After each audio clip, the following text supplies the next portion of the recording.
অন্তর্বর্তী সরকারের আইন উপদেষ্টা আসিফ নজরুল ইসলাম বলেছেন, বর্তমান পুলিশের শতকরা ৮০ জনই আওয়ামী লীগ আমলের। যাদের হৃদয়ে ছাত্রলীগ, তারাই এ সরকারের জন্য কাজ করছে না।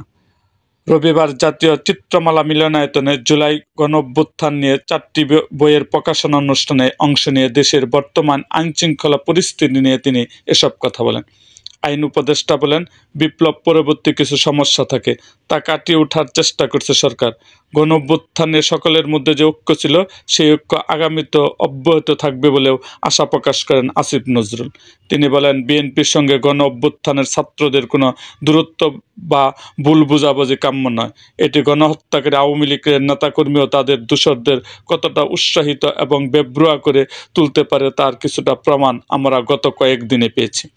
আইন উপদেষ্টা বলেন, তিনি যতটা জানেন এবং বিশ্বাস করেন, বিএনপির কোনো ষড়যন্ত্রে জড়িত নয় এবং তারা একাকার ধরনের কিছু করতে চাচ্ছে না। ছাত্রনেতারা সরকারের অংশ হিসাবে কোনো নতুন রাজনৈতিক দল গঠন করতে চাচ্ছে না বা এতে যোগ দিচ্ছে না। জুলাই ঘোষণাপত্র একটি রাজনৈতিক দলিল হবে এবং ছাত্রনেতারা গণঅভ্যুত্থানের শক্তির মতামত সঠিকভাবে প্রতিফলিত করার জন্য চেষ্টা করছে এবং বিএনপি এবং ছাত্রনেতারা এমনকি নির্বাচন কেন্দ্রিক বৃহত্তর সমঝোতার ব্যাপারে আগ্রহী, তবে সেটি আলোচনা সাপেক্ষে। এর অর্থ হলো বিরোধের কোনো কারণ নেই, বরং সবাইকে ঐক্যবদ্ধ থাকতে হবে। আসিফ নজরুল ইসলাম আলো বলেন, গণহত্যার জড়িতদের হাতে রয়েছে লুটপাট করা বিপুল পরিমাণ টাকা, অনেক সুবিধাবাদী গোষ্ঠী, শক্তিশালী প্রচারণা নেটওয়ার্ক এবং শক্তিশালী আন্তর্জাতিক সমর্থন।